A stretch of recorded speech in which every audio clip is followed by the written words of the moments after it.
ఆదికాండం 5వ అధ్యాయం 5వ వచనంలో ఒక మాట ఉంది. ఆదాము బ్రతికిన దినములన్నీ 930 ఏండ్లు, అప్పుడు అతడు మృతి పొందెను. చరిత్రలో ఇదొక విషాదమైన ఘట్టం. మానవ చరిత్రలో అత్యంతమైన విషాదమైన విషయం ఏంటంటే ఆదికాండం 5వ అధ్యాయం 5వ వచనం. దానికి గల కారణం ఏంటంటే ఆదాము మృతి పొందాడని బైబిల్లో ఉంది. అయితే వాస్తవానికి ఆదాము మృతి పొందుతాడని దేవుడు అనుకోలేదు. ఆదాము చనిపోవాలని దేవుడు కోరుకోలేదు. ఆదాము నిరంతరం జీవించాలని దేవుడు ఆశపడ్డాడు, అనుకున్నాడు. కానీ ఆదాము తప్పిద వల్ల ఆదాము చనిపోయే పరిస్థితి వచ్చింది. 930 ఏండ్లు బ్రతికాడు, కానీ చివరికి ఆయన చనిపోయాడు. కాబట్టి ఈ దినం మనం ఆదాము యొక్క జీవితంలో కొన్ని ముఖ్యమైన విషయాలు మనం పరిశీలన చేద్దాం. ఆదామును దేవుడు ఏ విధంగా కలగజేశాడు మీకు తెలుసు. దేవుడైన యెహోవా నేల మట్టితో నరుని నిర్మించి ఆయన నాసికారంధ్రములో జీవవాయువు వదగా నరుడు జీవాత్మ ఆయన. ఆదికాండం 2:7 మీకు తెలుసు. దేవుడు మట్టిని తీసుకున్నాడు, ఆ మట్టిలో మనుషు రూపం చేశాడు. ఆ నాసికారంధ్రములో దేవుడి యొక్క ప్రాణాన్ని వదిలాడు. అప్పుడు అతను జీవించే ఆత్మ లేదా జీవించే ప్రాణి అయ్యాడని బైబిల్ చెప్తుంది. అయితే ఆదాము దేవుడు ఎల్లప్పుడూ కూడా ఆదాము జీవిస్తాడని కోరుకున్నాడు. ఆదాము ఎలా చేశాడు దేవుడు? ఆదాము దేవుని కుమారుడని దేవుని యొక్క వాక్యంలో ఉంది. లూకాసు వార్తలో మాటలున్నాయి. ఆదాము దేవుని కుమారుడు. అంత మాత్రమే కాదు, ఆదాముకి ఇచ్చిన స్వరూపం ఏంటంటే చూడండి, ఇక్కడ రాయబడిన మాటలు 5వ అధ్యాయం 1వ వచనం. ఆదాము వంశావళి గ్రంథం ఇదే. దేవుడు ఆదామును సృజించిన దినమున దేవుని పోలికగా అతని చేసెను. ఆదాము యొక్క పోలిక, ఆదాము యొక్క స్వరూపం ఏమిటంటే దేవుడు ఎలా ఉంటాడో ఆదాము అలాగే ఉండేవాడు. ఆదికాండం 1వ అధ్యాయంలో ఈ మాటలు ఉన్నాయి. 26వ వచనం. దేవుడు మన స్వరూపమందు మన పోలిక చొప్పున నరులను చేయదము. చూడండి, దేవుని యొక్క స్వరూపాన్ని దేవుడు వారికి ఇచ్చాడు. 27లో ఉంది. దేవుడు తన స్వరూపమందు నరుని సృజించెను, దేవుని స్వరూపమందు వారిని సృజించెను. దేవుని కుమారుడిగా ఆదాము ఉన్నాడు. మరి ఆదాముకు తల్లిదండ్రులు ఎవరు? ఆదాముకు తల్లిదండ్రులు ఎవరు? దేవుడే. తల్లి అయిన దేవుడే, తండ్రి అయిన దేవుడే. ఆ దేవుడు అచ్చం ఆదాము వలె దేవుని కుమారుడని బైబిల్లో రాయబడింది. లూకాసు వార్త మరి ఆ మాటలు మీకు 3వ అధ్యాయంలో ఆ యొక్క ఆ వంశావళి గ్రంథంలో ఆదాము దేవుని కుమారుడని రాయబడింది. ఆదాము దేవుని కుమారుడు, ఆదాము దేవుని పోలిక, ఆదాము దేవుని స్వరూపం. ఇంకెవరు కూడా ఇలాంటి రూపం లేదు. ఆదాము సృజించక మునుపు పరలోకంలో కొన్ని కోటాను కోట్ల దూతలు ఉన్నారు, కానీ ఆ దూతల్లో దేవుని యొక్క స్వరూపం ఎవరికి లేదు. దూతలు నిరంతరం జీవిస్తారు, కానీ దేవుని స్వరూపం వారికి లేదు. దేవుని యొక్క పోలిక కూడా వారికి లేదు. అయితే ఆదాముకు దేవుడు అటువంటి స్వరూపాన్ని ఇచ్చాడు. ఆదాము నిరంతరం జీవించాలని కోరుకున్నాడు. ఆదాము కొరకై దేవుడు తూర్పున ఒక తోటను, ఆ తోట పేరు ఏదెను. ఏదెను దేవుడు కలగజేశాడు. ఏదెనులో అనేకమైన వృక్షాలను పెట్టాడు. ఆదాముకు ఒక బాధ్యత ఏమిటంటే, డ్యూటీ ఏమిటంటే దాన్ని సాధ్యపరచాలి, దాన్ని కాపుగాయాలి. ఆదాము పని ఏంటి? ఆదికాండం 2వ అధ్యాయంలో ఆదాముకు ఒక డ్యూటీ దేవుడు ఇచ్చాడు. 15వ వచనం. మరియు దేవుడైన యెహోవా నరుని తీసుకుని ఏదేను తోటను సేద్యపరుచుటకును దాని కాచుటకును దానిలో ఉంచిన. ఆదాము యొక్క డ్యూటీ ఏమిటంటే కేవలం దాన్ని సేద్యపరచాలి, మరి దాన్ని కాపుగాయాలి, అంతే. దాంట్లో ఉన్న ఫలాలు తినాలి, ఇంకేమీ చేయాల్సిన అక్కర్లేదు. చూడండి 16లో కూడా, మరియు దేవుడైన యెహోవా ఈ తోటలో ఉన్న ప్రతి వృక్ష ఫలమును నీవు నిరభ్యంతరముగా తినవచ్చును. చక్కగా పండ్లు తినాలి, మరి కాపుగాయాలి, వ్యవసాయం చేయాలి. మొదటి మానవుని యొక్క పని ఏమిటి? అతను చేసే వృత్తి వ్యవసాయం. సేద్యపరచడం అంటే వ్యవసాయం చేసేవాడు, కాపు కాసేవాడు. కాబట్టి అప్పటికి ఈ స్త్రీ లేదు, ఎవరు హవ్వ లేదు. హవ్వ రాకముందు దేవుడు ఆదాముకు ఒక ఆజ్ఞ ఇచ్చాడు. అయితే 17వ వచనం. అయితే మంచి చెడ్డలను తెలియనిచ్చే వృక్షఫలమును తినకూడదు, నీవు వాటిని తినుదినమున నిశ్చయముగా చచ్చుతావు. ఈ ఆజ్ఞ ఇచ్చినప్పుడు దేవుడు లేడు. బహుశా ఇది 6వ దినాన ఉదయకాలంలో దేవుడు నరుని సృజించాడు, ఆదామును సృజించాడు. కాబట్టి ఆదామును సృజించడమే కాదు, ఆ దినాన 6వ దినాన ఆదాముతో పాటు దేవుడు ఇంకేం సూచించాడు? 24, 25 వచనాలు. వాటి వాటి జాతి ప్రకారం మొదటి అధ్యాయం. జీవముల వాటిని అనగా వాటి వాటి జాతి ప్రకారం పశువులను, పురుగులను, అడవి జంతువులను భూమి పుట్టించిన కాకని పలికెను. ఆ ప్రకారం ఆయన దేవుడు ఆయా జాతుల ప్రకారము అడవి జంతువులను, ఆయా జాతుల ప్రకారం పశువులను, ఆయా జాతుల ప్రకారం నేల ప్రాకు ప్రతి పురుగును కలగజేసిన. ఇవన్నీ కూడా ఎప్పుడు ఏ జరిగింది? ఎన్నవ దినాన? 6వ దినం. 6వ దినాన మనుషుడు కలిగాడు, మనుషులతో పాటు జంతువులు ఇవన్నీ కలిగాయి. అప్పుడు ఆదాము ఒంటరిగా దేవుడు తెలుసుకున్నాడు. ఆదాముకు సాటి అయిన సహాయాన్ని దేవుడు చేయాలనుకున్నాడు. దాని కొరకే ఆదాముకు గాఢ నిద్ర కలగజేశాడు, ప్రక్కట ఒకటి తీశాడు, ఒక స్త్రీగా తీసుకుని వచ్చాడు. అప్పుడు ఆదాము పాట పాడుతున్నాడు. ఆదాము పాడిన మొట్టమొదటి పాట. ఆదాము మాట బైబిల్లో లేదు, కానీ ఆదాము పాడిన పాట. ఏం పాట పాడాడు? 23వ వచనం, 2:23.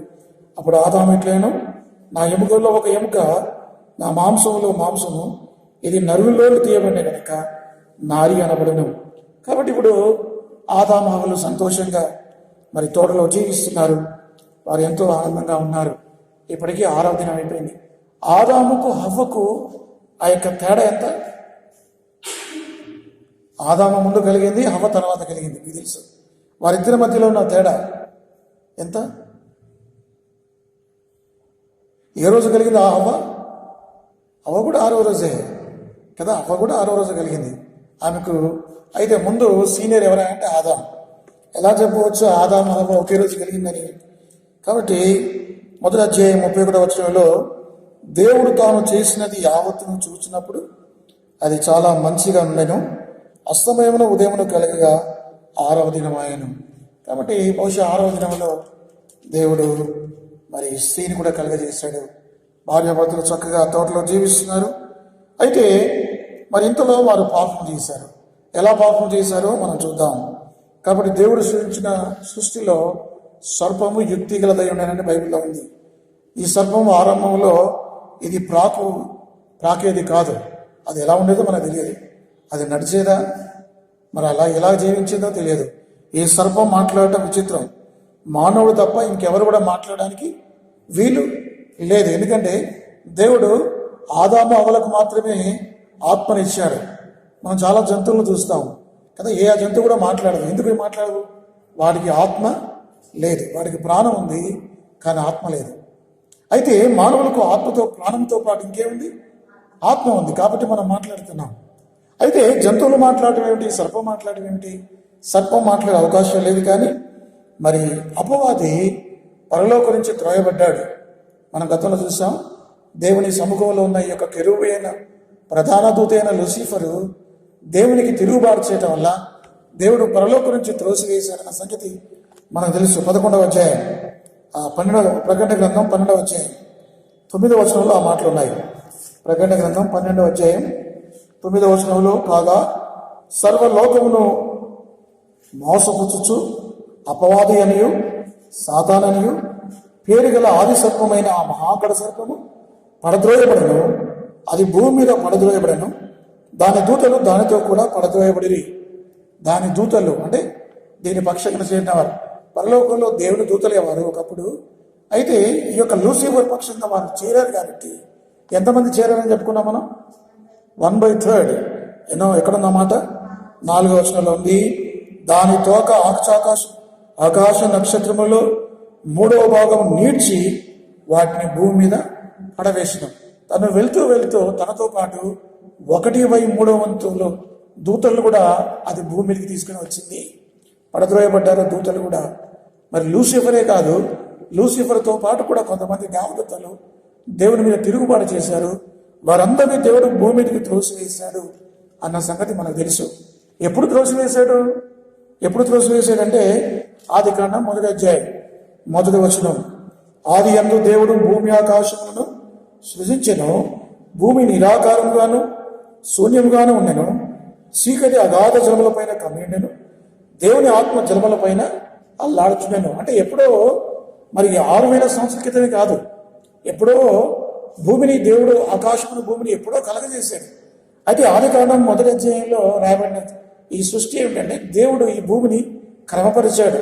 అంతకన్నా ముందు ఈ భూమి ఎలా ఉండేది? నిరాకారంగా, శూన్యంగా ఉండేది, చీకటి ఉండేది. కానీ ఆ భూమిని దేవుడు క్రమపరిచాడు. దేవుడు భూమికి ఒక ఆకారం ఇచ్చాడు. ఏ ఆకారం ఇది? ఏ ఆకారం? గోళాకారం. ఇదే కదా. అంతకుముందు దేవుడు ఈ యొక్క దేవుడు ఆది కాండం 1వ అధ్యాయం ముందు భూమికి ఏ ఆకారం ఉందో మనకు తెలియదు. బైబిల్లో నిరాకారం ఉంది.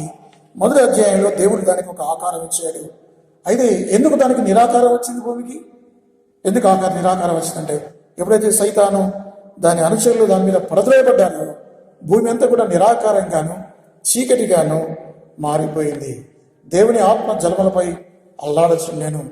కాబట్టి మహాగణసర్పమైన అపవాది భూమి మీదకి పడద్రోయబడ్డాడు. అయితే కొంతకాలం భూమి మీద వీడు ఉన్నాడు. అయితే ఎప్పుడైతే దేవుడు ఆదామామలను కలగజేశాడో అప్పుడు ఆదామామలకు వాడు సర్పం వలె వచ్చాడు. కాబట్టి భూజంతువులు ఏవి కూడా మాట్లాడవు. కొన్నిసార్లు బైబిల్లో కొన్ని జంతువులు మాట్లాడాయి కదా. ఎక్కడ మాట్లాడే జంతువులు? కొన్ని గార్ధము మాట్లాడింది, గాడిద మాట్లాడింది. మీకు తెలుసు ఎందుకు మాట్లాడిందంటే దేవుడు సెలవిచ్చాడు కాబట్టి, దేవుడు నోరిచ్చాడు కాబట్టి గాడిద మాట్లాడింది. కానీ కొన్ని సందర్భాల్లో మాట్లాడాయి. ఇక్కడ మాత్రం భూజంతువుల్లో అయిన సర్పము 3వ అధ్యాయం 1వ వచనం ఆది కాండం. దేవుడైన యెహోవా చేసిన సమస్త భూజంతువులలో సర్పము యుక్తి కలదై ఉండెను. అది ఆ స్త్రీతో, ఇది నిజమా? ఈ తోట చెట్లలో దేని ఫలములైన మీరు తినకూడదని దేవుడు చెప్పినా అని అడిగాను. కాబట్టి ముందు స్త్రీని శోధించింది. ఎందుకు స్త్రీతో మాట్లాడింది ఈ సైతాను? ఎందుకు ఆదాముతో మాట్లాడలేదు? కొంతమంది ఏమంటారంటే ఆదాము అక్కడ లేడు అని అంటారు. కానీ అది వాస్తవం కాదు. ఆదాము కూడా అక్కడే ఉన్నాడు. ఎలా చెప్పవచ్చు ఆదాము అక్కడ ఉన్నారని? చూడండి ఆ మాటలు 3వ అధ్యాయం 6వ వచనం. స్త్రీ ఆ వృక్షము ఆహారమునకు మంచిదియు కనులకు అందమైనదియు వివేకమిచ్చు రమ్యమైనది అంటే చూసినప్పుడు ఆమె దాని ఫలములో కొన్ని తీసుకుని తిని తనతో పాటు తన భర్తకు ఇచ్చిన అతడు కూడా తినెను. కాబట్టి వారిద్దరు అక్కడే ఉన్నారు.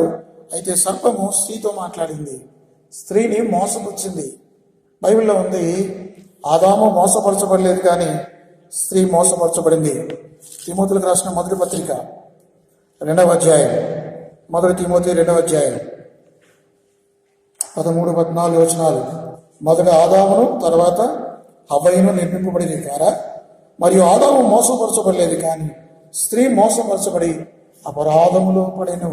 కాబట్టి స్త్రీ మోసగించబడింది, స్త్రీ అపరాధములో పడింది. తను సైతాను యొక్క శోధనకు లోనైంది.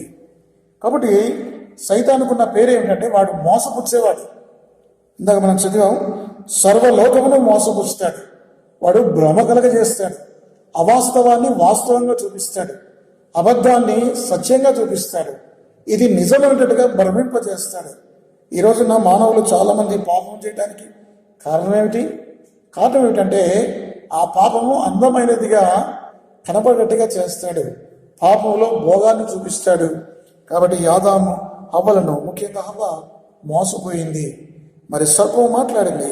ఏమని మాట్లాడిందంటే ఈ వృక్ష ఫలములో దేనినైనాను, ఈ తోట చెట్లలో దేని ఫలములైనను మీరు తినకూడదని దేవుడు చెప్పినా అని అడిగినందుకు స్త్రీ చూడండి ఆ మాటలు, ఆమె చెప్పిన మాటలు ఆది కాండం 3వ అధ్యాయం 2వ వచనం. అందుకు స్త్రీ, ఈ తోట చెట్ల ఫలమును మేము తినవచ్చును, అయితే తోట మధ్య ఉన్న చెట్టు ఫలమును గూర్చి దేవుడు మీరు చావకున్నట్లు వాటిని తినకూడదనియు వాటిని ముట్టకూడదనియు చెప్పాను.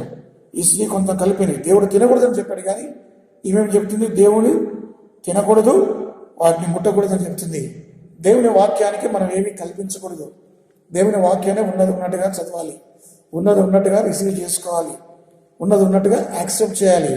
ఈ స్త్రీ ఏం చేస్తుందంటే వాటిని ముట్టకూడదని కూడా ఆమె చెప్పింది. 4వ వచనంలో, అందుకు సర్పము, మీరు చావనే చావరు, ఏదైనా మీరు వాటిని తినదినమున మీ కన్నులు తెరవబడిననియు మీరు మంచి చెట్లను ఎరిగిన వారై దేవతల వలె ఉంటుందనియు దేవునికి తెలియని స్త్రీతో చెప్పగా. కాబట్టి స్త్రీ మోసపోయింది. స్త్రీతో మాట్లాడుతూ ఉంది, మీరు చావరు. ఒకవైపు దేవుడు ఏం చెప్పాడు? ఈ పండు తిరుగుతున్న మీరు నిశ్చయంగా చచ్చుతుంది, షూర్లీ యూ షూర్లీ డై అని దేవుడు చెప్పాడు. అంటే యూ షల్ అని ఉపయోగించాడంటే ఖచ్చితంగా చస్తారని అర్థం. అయితే సైతాను కూడా అంతే ఖచ్చితంగా చెప్పాడు. అపవాది కూడా ఏమని చెప్పారు? ఈ పండుగ తింటే మీరు సావనే చావరు. అప్పుడు ఎవరి మాట వినాలి? ఆదాము ఎవరి మాట వినాలి? వాస్తవానికి దేవుని మాట వినాల్సింది, కానీ దురదృష్టవశాత్తు వారు సైతాను మాట విన్నారు, సర్పం మాట విన్నారు. మరి వారు పండు కోసుకుని తిన్నారు. తిని తనతో పాటు తన భర్త కూడా ఇచ్చింది. తిన్న వెంటనే వారు దిగంబరులయ్యారు. మొట్టమొదటిగా వారికి ఏం కలిగింది? పాప ఫలితాల గురించి నేను మీతో మాట్లాడతాను. 7వ వచనం, అప్పుడు వారిద్దరి కన్నులు తెరవబడెను, వారు తాము దిగంబరులమని తెలుసుకొని అంజురపాకులు కుట్టి తమకు కచ్చేళ్లు చేసుకుని. అంతకుముందు వారికి మహిమ శరీరం ఉంది, వారు దిగంబరుల సంగతి వాళ్ళకి తెలియదు. వారు మహిమలో ఉన్నారు. పాపము ప్రవేశించక మునుపు మరి ఏదైనా ఎలా ఉందంటే ఒక పరదేశంలో ఉంది. ఎప్పుడైతే ఈ ఆదాము హవ్వలు పాపం చేశారో, మీరు అడగవచ్చు, దేవుడు ఇంత చిన్న పాపం చేస్తేనే దేవుడు ఇంతగా శిక్షిస్తాడా? దేవుని దృష్టిలో, వింటున్నాను నా మాటలు, దేవుని దృష్టిలో చిన్న పెద్ద పాపం లేదు. ఆజ్ఞ అతిక్రమమే పాపం. నువ్వు చిన్న పాపం అబద్ధమాడినా పాపమే, నరహత్య చేసినా పాపమే. నేను నరహత్య చేశాను, అది పెద్ద పాపము, అబద్ధం అనేది చిన్న పాపం అనుకోకూడదు. దేవుడు అబద్ధమాడిని చిన్న చిన్న అబద్ధాలు ఆడతారు, సహజమే. వీటిని దేవుడు శిక్షించి అనుకోవద్దు. చాలామంది మనం క్రైస్తవం భ్రమలో ఉన్నాం. దేవుడు అబద్ధానికి ఆయన ఎంత మాత్రం సహించడు. అబద్ధములాడు పెదవులు యెహోవాకు హేయములు, సత్యవర్తనలు ఆయనకు ఇష్టలు. సామెతలు 12వ అధ్యాయం 6వ వచనంలో ఆ మాటలు ఉంటాయి. కాబట్టి దేవుడి పిల్లలంగా మరి వీళ్ళు ఏం చేశారంటే పాపానికి చోటిచ్చారు, పాపం చేశారు. అది ఏం పాపం అన్నది కాదు కదా, ఎంత పెద్ద పాపం అన్నది కాదు, కానీ చూసేది దేవుడు పాపం చేశారా లేదా అనేది చూస్తాడు. దేవుడు స్పష్టంగా చెప్పాడు, ఈ పండు తినదినంన మీరు నిశ్చయముగా చచ్చదురు. చచ్చిపోయారు అమరాలు, ఆత్మీయంగా చనిపోయారు, భౌతికంగా బ్రతికారు. ఆ పండు తిన్న తర్వాత ఆదాము 930 సంవత్సరాలు బ్రతికాడు. అంటే మరి బైబిల్లో లేకపోతే ప్రపంచంలో అత్యధికంగా బ్రతికిన వ్యక్తి ఎవరు? ఎక్కువ వయసు, ఎక్కువ కాలం బ్రతికిన వ్యక్తి ఎవరు చెప్పమ్మా? మెతూషెల. ఎన్ని సంవత్సరాలు? 969 సంవత్సరాలు. అంటే ఇప్పుడు ఆదాము 930 సంవత్సరాలు బ్రతికాడు. ఒకవేళ ఆదాము యొక్క కౌంట్ ఎప్పటి నుంచి మొదలైందంటే దేవుడు ఆదామును యుక్త వయసులో చేశాడు. ఆదామును కలగజేసినప్పుడు పశుబాలుగా చేయలేదు.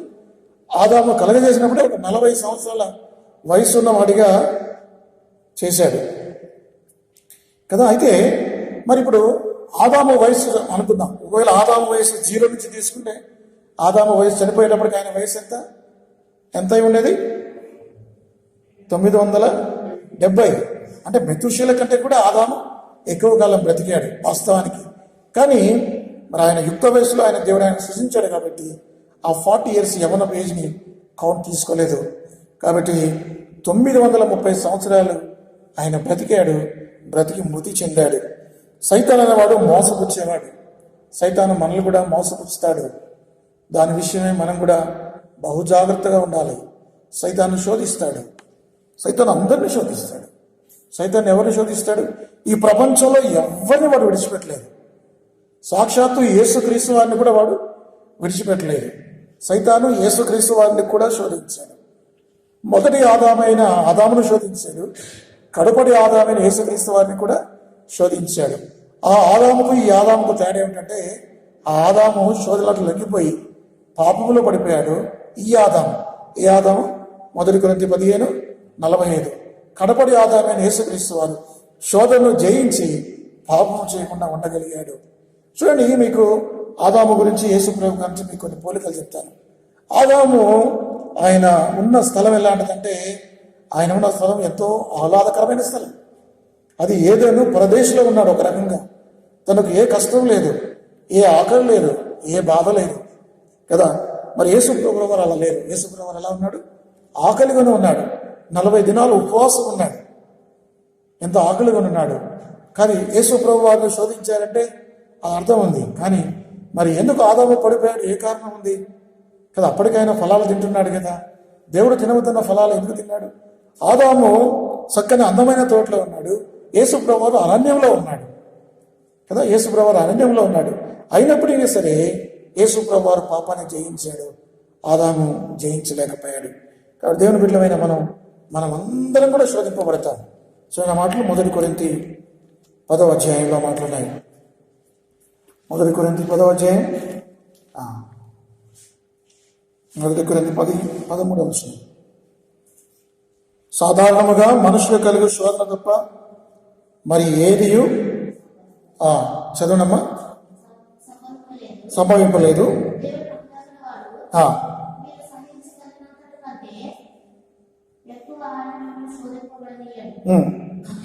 అంతేకాదు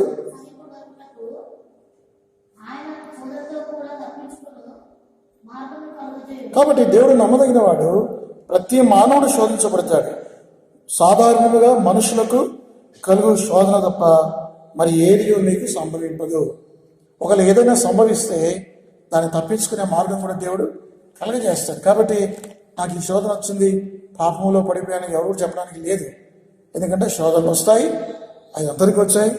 శోధన జయించిన వాడు ధన్యుడు. చూడండి మాటలు యాకోబు రాసిన పత్రిక 2వ అధ్యాయం. యాకోబు రాసిన పత్రిక 2వ అధ్యాయంలో మాటలు ఉన్నాయి. 1వ అధ్యాయం 12వ వచనం. శోధన సహించుకున్న వాడు ధన్యుడు, అతడు శోధనకు నిలిచిన వాడై ప్రభు తను ప్రేమించు వారికి వాగ్దానం చేసిన జీవ కిరీటము పొందిన. శోధన సహించేవాడు ధన్యుడు. శోధనకు లోబైన వాడు నష్టపోతాడు. మనకు కూడా శోధనలు వస్తాయి. మళ్ళీ కూడా ఆదాము శోధిస్తాడు, మళ్ళీ కూడా సైతాను శోధిస్తాడు. ఏ కాలంలో ఉన్న ప్రపంచంలో ఎవరైనా, ఏ మానవులైనా, ఏ కాలం వారైనా వారు శోధింపబడతారు. అంతే, శోధనకు మినహాయింపు లేదు. నీకు నాకు శోధనలు వస్తాయి. యేసుప్రభు వారికి వచ్చాయి. యేసుప్రభు గురించి రాయబడిన మాటలు ఏమిటంటే, మరి మనుషులు కలుగు ప్రతి శోధన ఆయనకు వచ్చింది. నీకు నాకు వచ్చే శోధన చూడండి. హెబ్రీ పత్రిక 4వ అధ్యాయం. హెబ్రీ పత్రిక 4వ అధ్యాయంలో మాటలు ఉంటాయి. హెబ్రీ పత్రిక 4వ అధ్యాయం 15వ వచనం. మన ప్రధాన యాజకుడు మన బలహీనతలందు మనతో సహానుభవం లేనివాడు కాడు గాని సమస్త విషయంలోనూ మన వల్లే శోధింపబడిన ఆయన పాపము లేనివాడుగా ఉండను. ప్రభువైన యేసుక్రీస్తు వారు కూడా శోధింపబడ్డాడు, ఆయన పాపము లేనిగా ఉన్నాడు. అయితే ఆదాము శోధించబడ్డాడు. ఆదాము పాపం చేశాడు. ఆదాము తినవద్దన్న పండు తిన్నాడు. ఆజ్ఞ అతిక్రమించాడు, పాపాన్ని చేశాడు. మరి పాపాన్ని చేసినప్పుడు దేవుడు ఊరుకుంటాడా? బైబిల్లో ఉంది, పాపం వలన వచ్చే జీవితము మరణం. అంతే.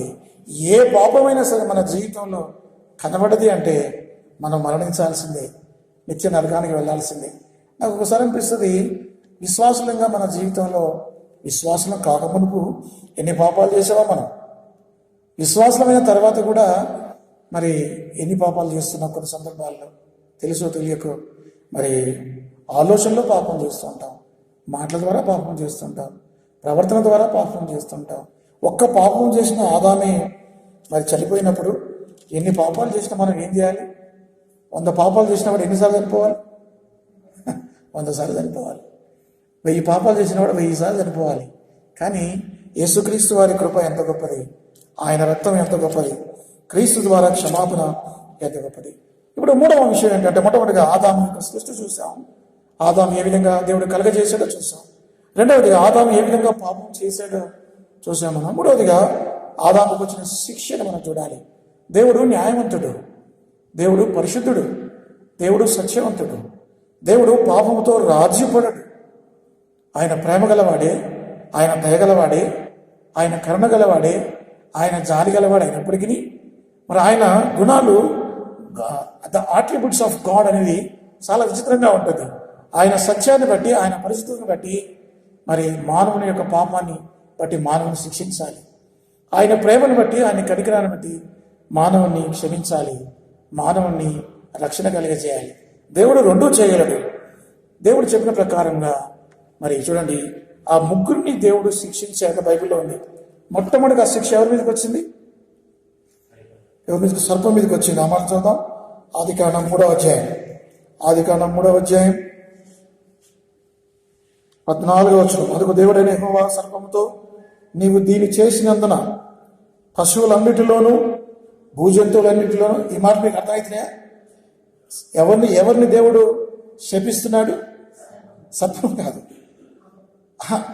దేవుడు అపవాదుని శపిస్తున్నాడు. అందుకు దేవుడైన యెహోవా సర్పముతో నీవు దీన్ని చేసినందున, అంటే సైతాన్ అనేవాడు దేనితో మానవుని మోసగించాడు? సర్పముతో. కాబట్టి దేవుడు సర్పముతో నీవు దీన్ని చేసినందున, ఇక్కడ నీవు అంటే ఎవరు? సైతాను. మళ్ళీ ఆ మాటలు మీరు గమనించండి. అందుకు దేవుడైన యెహోవా 14 వచనం. అందుకు దేవుడైన యెహోవా సర్పముతో నీవు, ఇక్కడ 2 విషయాలు ఉన్నాయి. సర్పము వేరు, నీవు వేరు. అర్థమవుతుందా? సర్పముతో నీవు దీన్ని చేసినందున పశువులన్నిటిలోనూ భూజత్తువులన్నిటిలోనూ నీవు శపించబడిన దానివై నీ కడుపుతో ప్రాకుచు నీవు బ్రతుకు దినముల నీవు మన్ను తిందువు. ఇది సర్పానికి వచ్చిన మాట. 15 మరియు నీకును స్త్రీకిని నీ సంతానమునకును ఆమె సంతానమునకును వైరము కలగజేసుకును, అది నిన్ను తల మీద కొట్టును, నీవు దాన్ని మడమ మీద కొట్టదు. ఇది ఎవరికి సంబంధించింది? సాతానుకు సంబంధించింది. ముందు సర్పాన్ని శపించాడు, తర్వాత సైతాన్ని శపించాడు. తర్వాత 16వ వచనంలో ఆయన స్త్రీని శపించాడు. ఆయన స్త్రీతో నీ ప్రయాసమును నీ గర్భవేదనను నేను మిక్కిలి హెచ్చించుదును, వేదనతో పిల్లలను కందువు.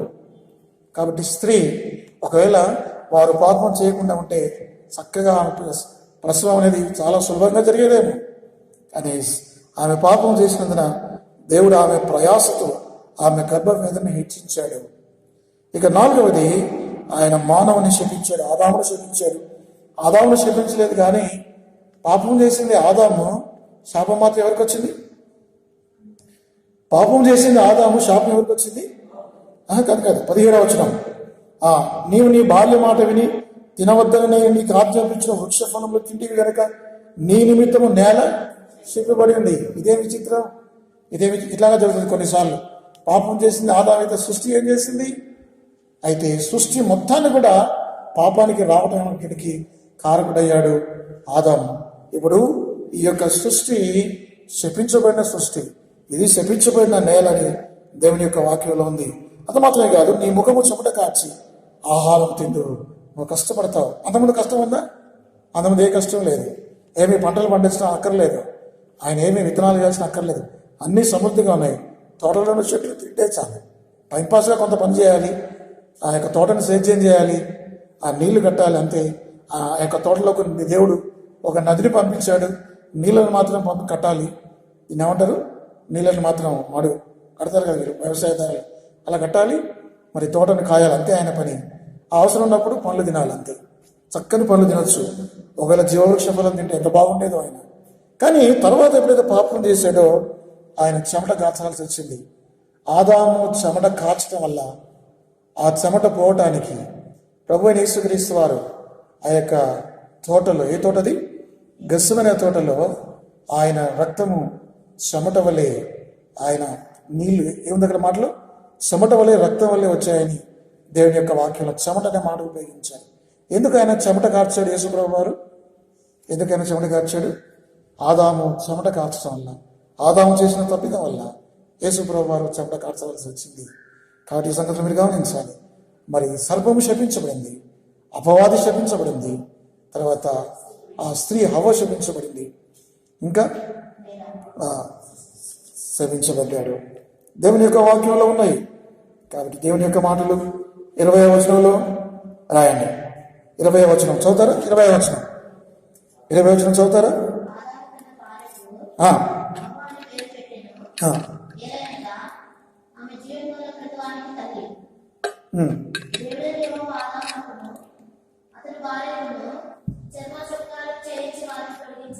అమ్మ 20వ వచనం చదువుతావా? 20 చదువు. ఆదాము తన భార్యకు హవ్వ అని పేరు పెట్టెను, ఏలైనగా తల్లి.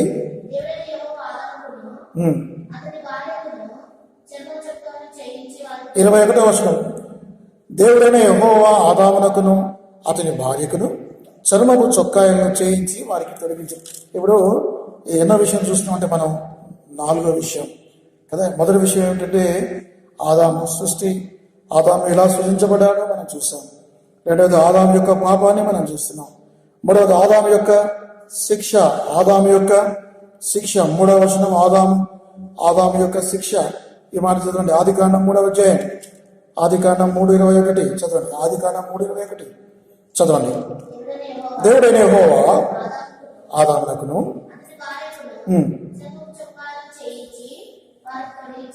కాబట్టి దేవుడు ఏ విధంగా సమకూర్చబడ్డాడు, ఆదామును దేవుడు ఏ విధంగా సమకూర్చాడు? 4వ మాట, ఆదామును దేవుడు సమకూర్చాడు. దేవుడు ఏ విధంగా సమకూర్చాడు, ఆదామును ఏ విధంగా సమకూర్చాడు? ఈ విషయాన్ని మనం గమనించాలి. ఏ విధంగా దేవుడు ఆదామును సమకూర్చాడు మీకు తెలుసు కదా, నేను గతంలో మీకు చెప్పాను. ఏ విధంగా సమకూర్చాడు ఆదామును? చర్మపు చొక్కాయలు 20 ఎన్నో వచనం, అది 21. దేవుడైన యెహోవా ఆదామునకును అతని భార్యకును చర్మపు చొక్కాయలను చేయించి వారికి తొడిగించాను. ఇది ఆదాము సమకూర్చబడ్డాడు. మొదటి అవకాశం ఆదాముకు వచ్చింది ఏమిటంటే ఆ పండు తినకూడదు. ఒకవేళ పండు తినకపోతే ఆయన బాగుండేవాడు. రెండవ అవకాశం వచ్చింది పండు తిన్న తర్వాత. అప్పుడైనా సరే దేవుని యొద్దకు వచ్చి, ప్రభా నేను మోసగించబడ్డాను అని దేవుని మీద పాదాల మీద పడి సాష్టాంగపడి నమస్కరించి, ప్రభువా నన్ను క్షమించంటే బైబిల్ చరిత్ర మరొకలాగుండేది. కానీ ఈ రెండూ చేయలేదు. ఏం చేయలేదు? మరి ఒకరి మీద ఒకరు, ఆ యొక్క ఆదాము స్త్రీ మీద, మరి పాసింగ్ ద బక్ అంటారు ఇంగ్లీష్లో. ఆదాము స్త్రీ మీదకి తోసాడు, స్త్రీ సర్పం మీదకి తోసింది. అలా చేయకూడదు. ఎప్పుడైనా సరే మన జీవితంలో పాపం ఉన్నప్పుడు పాపాన్ని యథార్థంగా ఒప్పుకోవాలి తప్ప, ఫలానా వ్యక్తి వల్ల నేను పాపం చేశాను, ఫలానా వ్యక్తి వల్ల నా జీవితం ఇట్లా అయింది అని చెప్పకూడదు. వేరే వాళ్ళు మనం నిందించకూడదు. దేవుడి యొక్క శిక్ష వీరి మీదకి రావడానికి వీరు చేసిన ప్రధానమైన పాపం ఏమిటంటే తమ తప్పును తాము ఒప్పుకోకుండా ఇతరుల మీదకి చూశారు. మరి పురుషుడు ఆదాము ఏం చెప్పాడంటే, నీవు నాకు ఇచ్చిన స్త్రీ అన్నాడు. కాబట్టి దేవుడు ఒక రకంగా దేవుని మీదకి ఆ పాపాన్ని చూశాడు. అయితే దేవుడు కరుణ కలిగిన దేవుడు, దేవుడు ప్రేమ కలిగిన దేవుడు. రెండవ అవకాశం అయింది. ఇప్పుడు మూడో అవకాశం వచ్చింది. ఏమిటి మూడో అవకాశం వరకు వచ్చింది? ఆ మూడో అవకాశం ఏంటంటే దేవుడు ఆ యొక్క అంజురు పాకులు తీసివేశాడు. అంజురు పాకులు తీసివేసి వారికి చర్మపు చొక్కాయని తొలగించాడు. చర్మపు చొక్కాయలు తొలగించాలంటే ఒక నిర్దోషమైన నిష్కలంకమైన గొర్రెపిల్ల వారి కొరకై మరణించాలి. ఏదేని తోటలో మొట్టమొదటిగా రక్తం కార్చబడింది. ఎవరి రక్తం కార్చబడింది? ఒక గొర్రెపిల్ల రక్తం కార్చబడింది. ఈ గొర్రెపిల్ల మన ప్రభువైన యేసుక్రీస్తు వారికి సాదృశ్యం. జగదుత్పత్తి మొదలుకొని వధింపబడిన గొర్రెపిల్ల. యేసు ప్రభు వారు జగదుత్పత్తి మొదలుకొని ఆయా సందర్భాల్లో ఆయన వధింపబడుతున్నాడు. చూడండి, ఇక్కడ మరి ఒక కుటుంబం కొరకై, ఒక ఆదాము హవ్వల కొరకై ఆయన వధించబడ్డాడు అని వధించబడిన గొర్రెపిల్ల ఆదికాండం 3వ అధ్యాయంలో ఉంది. అదేవిధంగా ఆదికాండం 22వ అధ్యాయంలో ఒక వ్యక్తిగతంగా ఎవరైనా అబ్రాహీమా ఇస్సాకు కొరకు వధింపబడిన గొర్రెపిల్ల. వాస్తవానికి ఎవరు చావాలి అక్కడ? ఆ రోజు ఇస్సాకు చనిపోవాలి. ఇస్సాకు స్థానంలో ప్రభువైన యేసుక్రీస్తు వారు చనిపోయారు. ఆ గొర్రెపిల్ల మరి ఇస్సాకు లేపిన తర్వాత దేవుడు అన్నాడు, ఆయన నీ కుమారులను చంపవద్దు, కానీ ఒక గొర్రెపిల్ల ఉంది చూడు, ఆ గొర్రెపిల్లను వధించు. ఎవరా గొర్రెపిల్ల? ప్రభువైన యేసుక్రీస్తు వారు. ఇస్సాకు స్థానంలో ఆయన చనిపోయాడు. మన ప్రభువైన యేసుక్రీస్తు వారు వ్యక్తిగతమైన గొర్రెపిల్ల. నిర్గమకాండం 12వ అధ్యాయంలో మరి ఆ యొక్క మరణపు దూతను వారు దాటాలంటే అక్కడ వారు ఒక గొర్రెను చంపాలి. ఆ యొక్క గొర్రె యొక్క రక్తాన్ని ద్వారబంధం మీద చిమ్మాలి. అప్పుడు సంహారక దూత ఆ రక్తాన్ని చూసి దాడిపోతాడు. ప్రతి కుటుంబం కూడా బ్రతకాలంటే, కుటుంబంలో జ్యేష్ఠుడు బ్రతకాలంటే మరి వారు చేయవలసింది ఏంటంటే కుటుంబం కొరకు ఏం చేయాలి? ఒక గొర్రెపిల్లను చంపాలి. ఆ గొర్రెపిల్ల రక్తాన్ని ద్వారబంధం మీద, ఆ యొక్క గొర్రె రక్తాన్ని, ఆ రక్తాన్ని చూసినప్పుడు సంహారక దూత ఆ ఇంటిని దాటి వేస్తాడు. పాస్ ఓవర్ అంటే అదే కదా. పాస్ ఓవర్ అంటే ఏంటిది? దాటుట అంటే అతను దాటిపోవటం. అంటే సంహారక దూత, ఆ మరణ దూత ఆ ఇంటిని దాటి వేస్తాడు. మరి దాన్ని పాస్ ఓవర్ అని ఇంగ్లీష్లో చక్కగా ట్రాన్స్లేట్ చేశారు. కాబట్టి పస్కా పండుగ సమయంలో, అదే సమయంలో మరి ఆ యొక్క ఈజిప్టులో మరి అనేక మంది చనిపోయారు. ఎందుకంటే వారికి గొర్రెపిల్ల చంపబడిందా? వారికి చంపబడలేదు. గొర్రెపిల్ల రక్తము వారి ద్వారబంధం లేదు కనుక 10 తెగుల్లో చివరి తెగులు ఏమిటంటే మరి ఐగుప్తు దేశంలో ఉన్న ప్రతి జేసుని కూడా ఆ దినం చనిపోయింది. గొప్ప ఘోష, గొప్ప మరణము మరి అక్కడ ఉంది. ఘోషాల్లో మాత్రం ఎవ్వరు కూడా చనిపోలేదు. కారణం ఏంటంటే వారి కొరకై ఒక గొర్రెపిల్ల చనిపోయింది. కాబట్టి యేసుక్రీస్తు ప్రభు వారు కుటుంబం కొరకైన గొర్రెపిల్ల అని చెప్పవచ్చు. మూడవది ప్రభువైన యేసుక్రీస్తు వారు, ఇవన్నీ నేను చెప్పిన రెగ్యులర్గా మీకు. మూడవదిగా యేసుక్రీస్తు ప్రభు వారు యెషయా గ్రంథం 53వ అధ్యాయంలో ఆయన అంటాడు, ఆయన మనందరి దోషములు ఆయన మీద పడెను అని. మనందరి కొరకై ఆ యొక్క గొర్రెపిల్ల చంపబడ్డాడు, వధించబడ్డాడు. వదకు తేబడిన గొర్రెపిల్ల వలె మనందరి కొరకు. అక్కడ మనము అంటే యెషయా గ్రంథం 53 ఎవరు చూపిస్తుంది?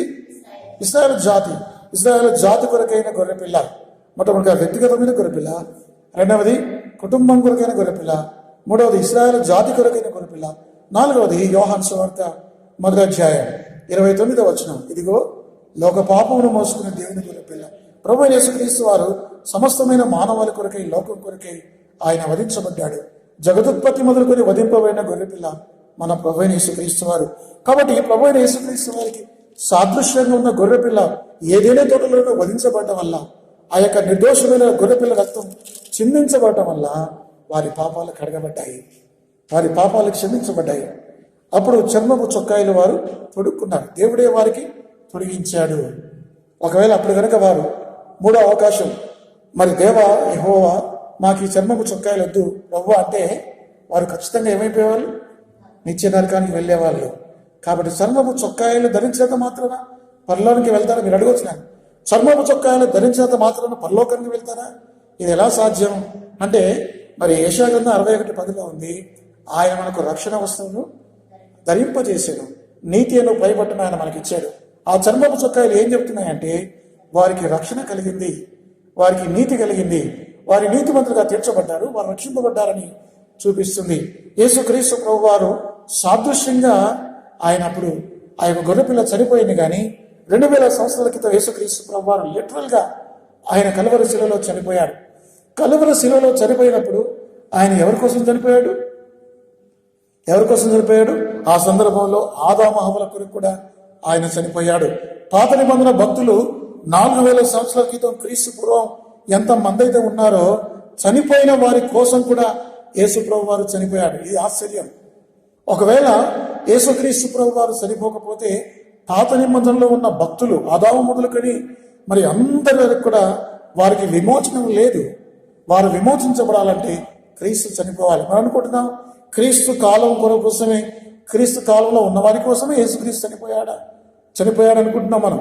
క్రీస్తు తర్వాత ఉన్న వారి కోసం క్రీస్తు చనిపోయాడు అనుకుంటున్నాం. కాదు, క్రీస్తు పూర్వం ఉన్న వారి కోసం కూడా క్రీస్తు చనిపోయాడు. అందుకే బైబిల్లో ఉంది, ఎఫెసీ పత్రిక 4వ అధ్యాయం, చెరను చెరగా ఆయన కొనిపోయాడు. నా విమోచకుడు చెప్పండి, నా విమోచకుడు సజీవుడు. యోబుకు విమోచకుడు ఎవరంటే యేసుక్రీస్తు ప్రభు వారు. యేసుక్రీస్తు వారి కూడా యోబుకు విమోచకుడు. అంటే దీన్ని బట్టి యేసుక్రీస్తు వారు మరి క్రీస్తు పూర్వం 4000 సంవత్సరాలలో జీవించిన వారందరి కోసం, మన కోసం, మరి క్రీస్తు కాలంలో ఉన్న ప్రపంచంలో పుట్టిన ప్రతి వ్యక్తి కోసం, అతను ఏ కాలమైనా సరే 6000 సంవత్సరాల మానవ చరిత్రలో ప్రతి వారి కోసం క్రీస్తు చనిపోయాడన్న సంగతి మీరు గుర్తెరగాలి. ఒకవేళ యేసుక్రీస్తు చనిపోకపోతే, ఇప్పుడు జరిగింది ఏంటంటే, యేసుక్రీస్తు ప్రభు వారు చనిపోయిన తర్వాత ఆయన పరదేశంలోకి వెళ్ళాడు. ఆ శిలువ మీద దొంగతో చెప్తాడు, నేడు నీవు నాతో కూడా పరదేశంలో ఉంది. ఆయన పరదేశంలోకి వెళ్ళిన తర్వాత అక్కడ కొన్ని దినాలు, 3 దినాలు అక్కడ గడిపాడు. అక్కడ ఎవరున్నారంటే పాత నిబంధన విశ్వాసులందరూ అక్కడ ఉన్నారు. ఆదాము మొదలుకొని శిలువ మీద దొంగ వరకు కూడా ఆయన వారితో ఉన్నాడు. వారందరితో ఆయన గడిపాడు కదా. ఆ రోజుల్లో పరదేశు పాతాళము 2 ప్రక్కనే ఉండేవి. పాతాళంలో ఉన్న వాళ్ళు పరదేశంలో ఉన్న వాళ్ళు చూసేవాళ్ళు, పరదేశంలో ఉన్న వాళ్ళు పాతాళంలో చూసేవాళ్ళు. మీకు తెలుసు, లూకాసు వార్త 16వ అధ్యాయంలో ధనవంతుడు లాజర్ను చూశాడు, లాజర్ను ధనవంతులుగా చూసేవాడు. కానీ ఇప్పుడు అవకాశం లేదు. ఇప్పుడు కాలంలో నరకంలో పాతాళంలో వాళ్ళు పరలోకంలో ఉన్న వాళ్ళని చూస్తున్నట్లుగా బైబిల్లో ఎక్కడ రికార్డు లేదు. ఏ వ్యక్తి కూడా పాపంలో ఉన్న వాళ్ళు నరకంలో ఉన్న వాళ్ళని, పరలోకంలో ఉన్న వాళ్ళు చూడటం లేదు.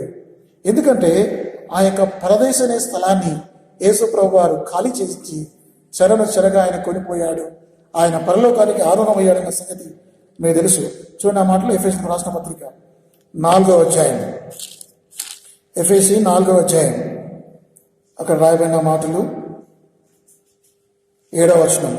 అయితే మనలో ప్రతి వానికిని క్రీస్తు అనుగ్రహించు వరము యొక్క పరిమాణము చొప్పున కృప ఇవ్వబడెను. 8. అందుచేత ఆయన ఆరోహణమైనప్పుడు చెరగా పట్టుకొని పోయి మనుషులకు ఈవులను అనుగ్రహించినని చెప్పబడి ఉన్నది. అంటే ఆ యొక్క పరదేశంలో చెరలో ఉన్నారు. వాళ్ళు ఎవరు చెరలో ఉన్నారు? విశ్వాసులు. అంటే విశ్వాసులు చెరలో ఉండడం అంటే వాళ్ళేమి మంటల్లో లేరు, వాళ్ళకేమి అగ్ని లేదు, వాళ్ళు నిమ్మలంగానే ఉన్నారు. కానీ వాళ్ళు పరలోకం వెళ్ళాలంటే, వారిని సంపూర్ణంగా విమోచన కలిగించాలంటే ఆ చెరగా యేసు ప్రభు వారు 40 దినాలు ఈ లోకంలో బ్రతికి పునరుత్థానం తర్వాత 41వ రోజున మరి యేసు ప్రభు వారు వెళ్ళేటప్పుడు మరి ఆ పరదేశంలో ఉన్న వారందరూ కూడా తీసుకుని వెళ్ళాడు, పరలోకానికి వెళ్ళాడు. ఇప్పుడు పరదేశం ఖాళీ అయింది. మీరు అడగొచ్చు 2 కొరింథీ 12వ అధ్యాయంలో అక్కడ ఒక పరదేశం ఉంది. దాని సంగతి ఏమిటంటే ఆ పరదేశం ఇప్పుడున్న పరలోకం, అది పాత పరదేశం కాదు. అది అర్థం చేసుకోవాలి. ఇప్పుడు చనిపోయిన వాళ్ళు నేరుగా పరలోకం వెళ్తారు. మరి పరలోకం పౌలు అంటాడు, నేను చనిపోయి పరలోకం వెళ్తాను, నా తండ్రి యొక్క స్థలంలోకి వెళ్తాను. కాబట్టి ఇవన్నీ కూడా మీ గతంలో మేము జ్ఞాపకం చేశాను. జరిగింది ఏంటంటే పాప క్షమాపణ గురించి నేను మాట్లాడుతున్నాను. ఆదాము యొక్క పాపాలు క్షమించబడ్డాయి. ఆదాము యొక్క పాపాలు, ఆదాము తిరిగి సమకూర్చబడ్డాడు. ఇప్పుడు పరలోకంలో ఆదాము హవ్వలు సంతోషంగా ఉన్నారు. ఒకవేళ దేవుడు కనుక గొర్రెపిల్ల రక్తాన్ని కాచకపోతే, చర్మపు చొక్కాయిలు వారికి ధరించకపోతే, దేవుడు కనుక కృపను వారికి చూపించకపోతే వారు నిత్య నరకంలోకి 6 అగ్నిగుండకులు వెళ్ళాడు. 930 సంవత్సరాల తర్వాత ఆదాము చనిపోయిన వెంటనే పరలోకానికి లేకపోతే పరదేశికి వెళ్ళాడు. ఇప్పుడు పరలోకంలో ప్రభుతో ఆయన ఆనందిస్తున్నాడు. కాబట్టి సమస్తమైన మానవాళికి విమోచనం యేసుక్రీస్తు ద్వారా మాత్రమే. వారు ఆదాము కావచ్చు, వారు అబ్రహాము కావచ్చు, వారు పాత నిబంధన భక్తులు కావచ్చు, ప్రవక్తలు కావచ్చు, క్రొత్త నిబంధన శిష్యులు కావచ్చు, అపోస్తులు కావచ్చు, మిషనరీలు కావచ్చు, భక్తులు విశ్వాసులు ఎవరైనా కావచ్చు, క్రీస్తు రక్తం వలన ఎఫెసీ 1:7 ఆ మాటలు చెప్తున్నాయి. ఎఫెసీయులకు రాసిన పత్రిక 1వ అధ్యాయం 7వ వచనం, దేవుని కృపా మహదేశ్వరుని బట్టి ఆ ప్రేమియందు ఆయన రక్తం వలన మనకు విమోచనము అనగా మన అపరాధములకు క్షమాపణ మనకు కలిగినది. యేసుక్రీస్తు వారి రక్తము మళ్ళీ క్షమిస్తుంది. సరే, ఇప్పుడు 4వ విషయం ఏంటంటే ఆదాము సమకూర్చబడ్డాడు. అయితే ఆదాము కనుక ముందే, నేనేమంటా అంటే ఆదాము కనుక తన పాపాన్ని దాచుకోకుండా ఉంటే, ఎప్పుడైతే ఆదాము ఏదైనా తోటలో దేవుడు పిలిచి ఆదామా నీవెక్కడ ఉన్నావా అన్నప్పుడే ఆదాము ఏం చేయాల్సిందే ఆదాము తన పాపాన్ని కప్పుకోకుండా దాచుకోకుండా ఒప్పుకోవాల్సిందే. ఇప్పుడు పాపం చేయడం అనేది సహజం, మానవులు పాపం చేస్తారు. అయితే గొప్ప సంగతి ఏంటంటే పాపాన్ని ఒప్పుకున్నవాడు ధన్యుడు. అతిక్రమములకు 32:1 త్వరగా 32:1 యెషయా కీర్తనల గ్రంథం 32:1 అతిక్రమములకు పరిహారం పొందినవాడు, చదవండి, అతిక్రమములకు పరిహారం పొందినవాడు, చదవండమ్మా, తన అతిక్రమములకు పరిహారం పొందినవాడు, తన పాపమునకు ప్రాయశ్చిత్తం పొందినవాడు ధన్యుడు. కాబట్టి ఆదాము ఏం చేశాడంటే తన పాపాలు కప్పుకున్నాడు, ఒప్పుకోలేదు. ఇది మొదటిసారి. ఒకవేళ అప్పుడే కనుక ఒప్పుకుంటే, ఇప్పుడు దేవుడు దిగి రాగానే పళ్ళలోకి వచ్చి దిగిరా అని నేను అనుకుంటాను. ఖచ్చితంగా దేవుడు పాదాల మీద పడి దేవా నన్ను క్షమించయ్యా, నేను మోసపోయాను అని చెప్పుంటే నేల శపించబడకపోయేది. కానీ ఆదాము అన్ఫార్చునేట్లీ ఆదాము ఏం చేశాడంటే ఆదాము తన పాపాలను ఒప్పుకున్నాడు, సమయాన్ని సాగతీశాడు కదా. తన పాపాలు ఒప్పుకోవటంలో తను ఇంకా నిర్లక్ష్యం చేశాడు. 28వ అధ్యాయం 13వ వచనంలో ఉంది, అతిక్రమములు దాచిపెట్టేవాడు వర్ధిల్లడు, వాటిని ఒప్పుకొని విడిచిపెట్టేవాడు కనికరం పొందును. యోబు గ్రంథం 31వ అధ్యాయం. ఈ రోజున డీటెయిల్గా మనం ఆదాము నుంచి చూస్తున్నాం కాబట్టి ఈ వచనాన్ని చదవాలి. యోబు గ్రంథం 31:33, ఆదాము చేసినట్లు నా దోషములను దాచిపెట్టుకొని మహాసమూహములకు భయపడి కుటుంబముల తిరస్కారములకు జరిసియు నేను మౌనంగా నుండి ద్వారము దాటి బయలు వెళ్ళక రొమ్ములో నా పాపమును కప్పుకునేలా పరమున్న దేవుని దృష్టికి నేను వేషధారణ వదను. రొమ్ములో నా పాపమును కప్పుకోవడం అంటే అర్థం ఏమిటి? ఇక్కడ రొమ్ము అంటే కాంటెక్స్ట్లో హృదయంలో నా పాపాన్ని దాచుకుంటాయి. ఆదాము ఏం చేశాడంటే తన పాపాన్ని దాచుకున్నాడని దేవుని యొక్క వాక్యం ఉంటే బిడ్డలంగా మరి దేవుని యొక్క వెలుగులో మన పాపాలని దేవుడు గుర్తు చేసినప్పుడు మన పాపాలను మనం దాచుకోవద్దు, దాని వెంటనే మనం ఒప్పుకోవాలి. హోషేయ గ్రంథం 6వ అధ్యాయం 7వ వచనం. హోషేయ గ్రంథం ఎక్కడ ఉంటుంది? దానియేలు, హోషేయ చదవండి. హోషేయ 6:7, ఆదాము నిబంధన మీరినట్లు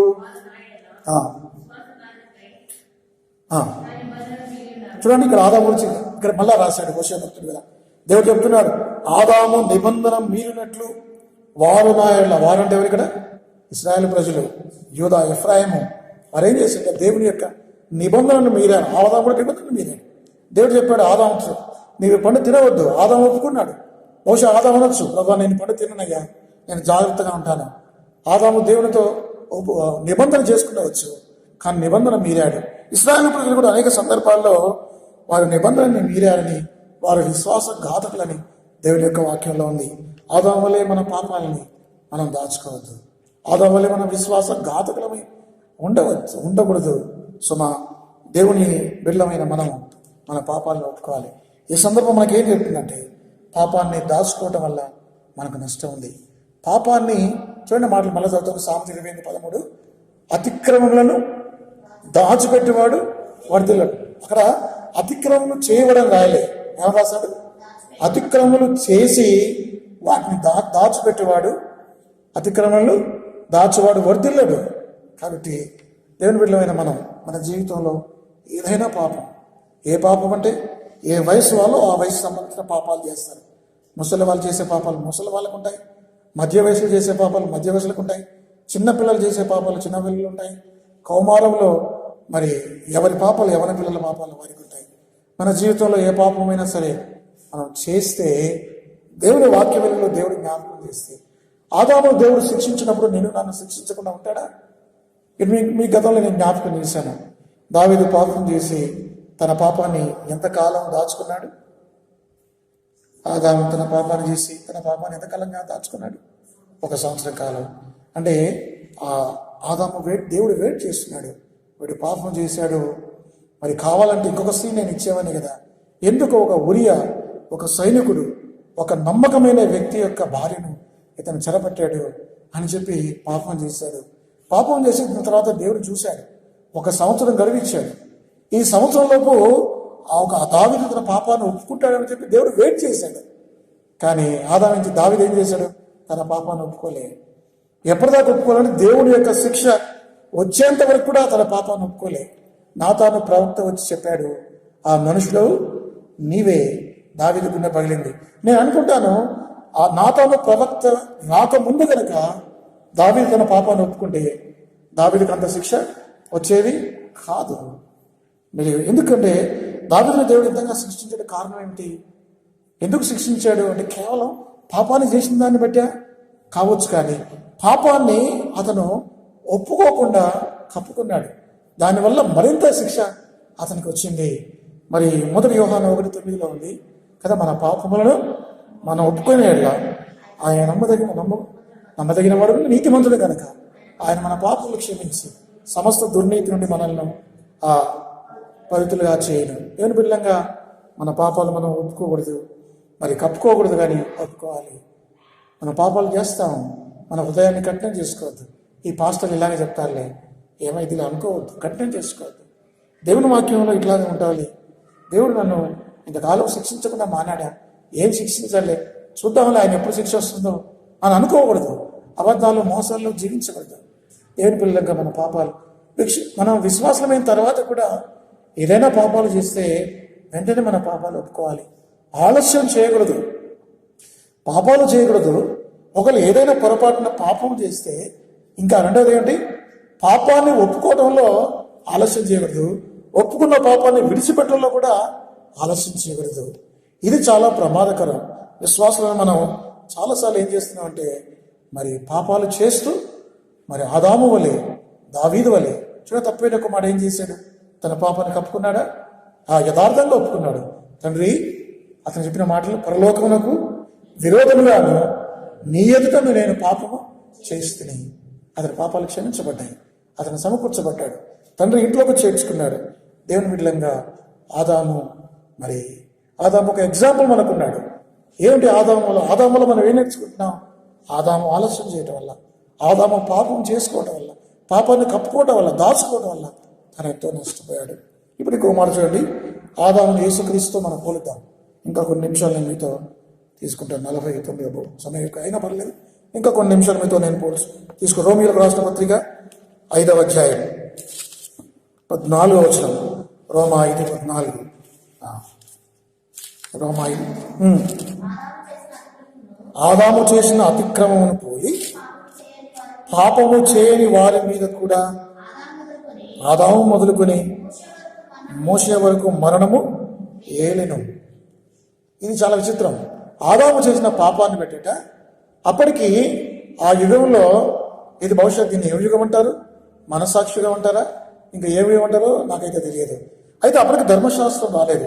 ధర్మశాస్త్రం వచ్చిన తర్వాత ధర్మశాస్త్రాన్ని బట్టి ఆ వ్యక్తి మీదకి మరణం వస్తుంది. కానీ ధర్మశాస్త్రం రాక మునుపు ఆదాము మొదలుకొని మోషే వరకు ధర్మశాస్త్రం లేదు. అయినప్పటికీ సరే వారి మీద కూడా మరణం వచ్చిందని మరి దేవుని యొక్క వాక్యంలో ఉంది. అయితే ఇప్పుడు చూద్దాం, మొదటి ఆదాము, కడపడి ఆదాము. ఒక మనుషుని ద్వారా, ఎవరి మనుషుడు? ఆదాము. ఆదాము ద్వారా పాపము ద్వారా మరణము లోకంలోకి వచ్చింది. అయితే యేసుక్రీస్తు ద్వారా ఏమొచ్చింది? యేసుక్రీస్తు ద్వారా ఏమొచ్చిందంటే 16వ వచనం, మరియు పాపము చేసి ఒకరి వలన శిక్షావిధి కలిగినట్టు ఆ దానము కలగలేదు. ఏదైనగా తీర్పు ఒక్క అపరాధ మూలముగా వచ్చినదై శిక్షావిధికి కారణమైన తీర్పు ఒక్క అపరాధం. ఏమిటా అపరాధం? ఆదాము చేసిన అపరాధం. అయితే ఆదాము చేసిన అపరాధం వల్ల అందరికీ శిక్ష వచ్చింది. కృపావరం అయితే అనేకమైన అపరాధముల మూలమై వచ్చినదై మనుషులు నీతిమంతులుగా తీర్చబడకు కారణమైన. మీకు అర్థమవుతుందా? ఆదాము ఒక పాపం చేశాడు, అందరి మీదకి మరణం వచ్చింది. మనుషులు మనం అనేకమైన తప్పులు చేస్తున్నాం, అయినప్పటికీ నీతిమంతులుగా మనం తీర్చబడుతున్నాం. ఆదాము అవిధేయతను బట్టి 19వ వచనం చదువుతాను. ఏలైనగా ఒక మనిషిని అవిధేయత వలన అనేకులు పాపులుగా ఎలాగూ చేయబడినో అలాగే ఒకరి విధేయత వలన అనేకులు నీతిమంతులుగా చేయబడతారు. ఎవరు? ఒక మనుషుడు ఆదాము. ఆ అవిధేయత వల్ల అనేకులు పాపులుగా చేయబడ్డారు. యేసుక్రీస్తు వారు విధేయత వల్ల అనేకులు నీతిమంతులుగా తీర్చబడ్డారు.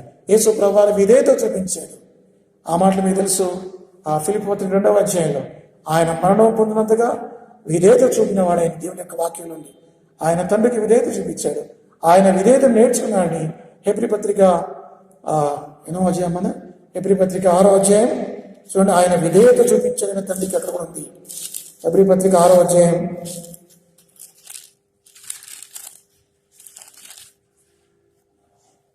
హెబ్రీ 5వ అధ్యాయం 7వ వచనం. శరీరధారి అయిన దినములో మహారోదనంతోనూ కన్నీళ్లతోనూ తన మరణమును రక్షింపగల వారికి ప్రార్థనలు యాచనలు సమర్పించి భయభక్తులు కలిగినందున ఆయన అంగీకరింపబడెను. ఆయన కుమారుడు తాము పొందిన శ్రమల వలన విధేయత నేర్చుకున్నాడు. యేసుప్రభువు వారు శ్రమల ద్వారా విధేయత నేర్చుకున్నాడు. ఆదాము ఏ శ్రమ లేకుండా కూడా ఆయన అవిధేయత చూపించాడు. కాబట్టి ఆదాము యేసుక్రీస్తు ప్రభువు వారు ఏ ఆదాము? కడపడి ఆదాము. అది 1 కొరింథీ 15వ అధ్యాయం 45వ వచనంలో ఉంది. 1 కొరింథీ 15వ అధ్యాయం 45వ వచనంలో ఉంది. కాబట్టి ఆ మాట కూడా చదువుకుందాం. 1 కొరింథీ 15:45, ఇందు విషయమై ఆదామును మొదటి మనుషుడు జీవించు ప్రాణి ఆయనని వ్రాయబడినది. కడపడి ఆదాము జీవింపజేయు ఆత్మ ఆయన. యేసు ప్రభువు వారు ఆయన సమాధిని జయించి తిరిగి లేవటం వల్ల చూడండి 47 ఇంకా చక్కగా ఉంది. మొదటి మనుష్యుడు ఎవరి? మొదటి మనుష్యుడు ఆదాము. అక్కడ ఆదాము భూ సంబంధి అయి మంటి నుండి పుట్టినవాడు. రెండవ మనుషుడు ఎవరైనా? యేసుక్రీస్తు. యేసుక్రీస్తు పరలోకం నుండి వచ్చినవాడు. నేను చదువుతాను మరలా. మంటి నుండి పుట్టినవాడును అట్టివారే, పరలోక సంబంధి ఎట్టివాడో పరలోక సంబంధులు అట్టివారు. ఇప్పుడు ఇద్దరు వ్యక్తులు ఉన్నారు. ఆదాము వల్ల మనం పాపులుగా చేయబడ్డాం, ఆదాము వల్ల మనం చనిపోతున్నాం, ఆదాము వల్ల మనం మట్టిలో కలిసిపోతున్నాం. కానీ కడపడి ఆదమైన యేసుక్రీస్తు వల్ల మనమందరం ఆయన మరణాన్ని జయించి తిరిగి లేవటం వల్ల మనమందరం కూడా నీతిమంతులుగా తీర్చబడుతూ పరలోకానికి వెళ్తున్నాం. కాబట్టి మొదటి ఆదాము కడపడి ఆదాము. మొదటి ఆదాము పాపం చేశాడు, సృష్టికి నష్టం చేశాడు. అయితే కడపడి ఆదాము యేసుక్రీస్తు ప్రభువు వారు ఆ సృష్టి యొక్క ఏ సృష్టి అయితే లోపరచబడిందో, ఏ సృష్టి అయితే శపించబడిందో ఆ సృష్టి యొక్క శాపం తొలగిపోతుంది. ఇప్పుడు యేసుక్రీస్తు వారి రాకడలో సృష్టి తొలగిపోతుందని దేవుని యొక్క చివరిగా క్రీస్తులో క్షమాపణ మనకుంది. కాబట్టి ఆదామును క్షమించిన దేవుడు నన్ను కూడా క్షమిస్తాడు. ఆదాం వల్ల మనకు శిక్ష వచ్చింది, ఆదాం వల్ల అవిధేయత వల్ల మనకు మరి అన్నీ కోల్పోయాము. అయితే యేసుక్రీస్తు ద్వారా తిరిగి సమకూర్చబడుతున్నాం. కారణం ఏంటంటే యేసుక్రీస్తు వారు సిలువలో మన కొరకే మరణించాడు, నీ కొరకే నా కొరకే మరణించాడు, రక్తం కార్చాడు, ప్రాణం పెట్టాడు, సమాధిని జీవించి తిరిగి లేచాడు. మనం ప్రార్థన చేయాలి. ప్రభా, ఆదాము యొక్క పాపాన్ని బట్టి నేను కూడా పాపం చేశాను. ఇప్పుడు ఆదాము మీదకి మనం తోయకూడదు. నేను చాలాసార్లు ఏం చేస్తానంటే కొన్ని సందర్భాల్లో ఆదాము మీదకి తోస్తాం, కొన్ని సందర్భాల్లో సైతాను మీదకి తోస్తాం. ఆదాము పాపం చేశాడు, మరణించాడు నిజమే. కానీ మనం ఏం చేస్తామంటే మనం కూడా పాపం ఒకవేళ ఆదాము పాపం చేసిన తర్వాత ఈ కాలంలో పుట్టిన నేను పాపం చేయకుండా ఉంటే నా మీదకి మరణం వస్తుందా? రాదు. కానీ నేను పాపం చేయకుండా ఉండలేను, ఎందుకంటే ఆదాము స్వభావం నాలో ఉంది. ప్రార్థన చేయాలి. ప్రభా, ఆదాము వల్ల నేను కూడా పాపం చేశాను. ఆదామును క్షమించిన దేవుడు, ఆదాము కొరకు గొర్రె పిల్లను వధించిన దేవుడు. ప్రభా, క్రీస్తును నా కొరకే నీకు అనుగ్రహించావు. ఆదాము యొక్క పాపాలు క్షమించబడ్డాయి కదా. నిర్దోషమైన నిష్కలంకమైన గొర్రెపిల్ల వంటి క్రీస్తు రక్తంలో నా పాపాలను కడుగు ప్రభా. నాకు పాప విమోచన అనుగ్రహించు ప్రభా. యేసుక్రీస్తు వారి విధేయత వల్ల, యేసుక్రీస్తు వారి కృప వల్ల. అందుకే రోమా 6:23 ఉంది, ఎలాగా పాపం వల్ల వచ్చే జీవితం మరణము, అయితే దేవుని కృపావరము మన ప్రభు అయిన క్రీస్తు చేసినందు నిత్య జీవం. యేసుక్రీస్తులో ప్రభా నిత్య జీవం నాకుంది, నేను నమ్ముతున్నాను ప్రభు. నా పాపాలు క్షమించు. 7 విషయాలు మనం చూసాం. ఆదాముల సృష్టి, ఆదాముని దేవుడు ఏ విధంగా సృజించాడో చూసాం. రెండవది ఆదాము యొక్క పాపం, ఆదాము ఏ విధంగా పాపం చేసుకుని చూసాం. మూడవది ఆ పాపానికి శిక్ష, మూడవది ఆదాము శిక్షింపబడడం చూసాం. నాలుగవది ఆదాము సమకూర్చబడ్డాడు. ఐదవది పాపాన్ని దాచుకోవటం వల్ల ఆదాము ఏ విధంగా నష్టపోయాడో చూసాం. మనం పాపాన్ని దాచుకోవటం వల్ల నష్టపోతాం. ఆరవది యేసుక్రీస్తుతో పోలిక. ఆయన మొదటి ఆదాము, ఈయన కడపరి ఆదాము. ఆయన వల్ల నష్టం జరిగింది, ఈయన వల్ల మేలు జరుగుతుంది. ఆయన అవిధేయత చూపించాడు, ఈయన విధేయత చూపించాడు. ఆయన వల్ల సమస్తమైన మానవులు మరణం వచ్చింది, ఈయన వల్ల సమస్తమైన మానవుల మీదకి నీతిమంతులుగా చేయబడిన కారణమైంది. ఈ యేసుక్రీస్తును మనం ఆశ్రయిస్తే క్రీస్తులో మనకు క్షమాపణ ఉంది. అటువంటి యేసుక్రీస్తును రక్షకుడిగా అంగీకరించండి.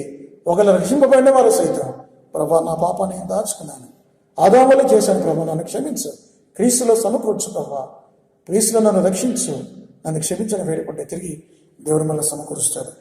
దేవుడి వాక్యమును దీవించిన గాక.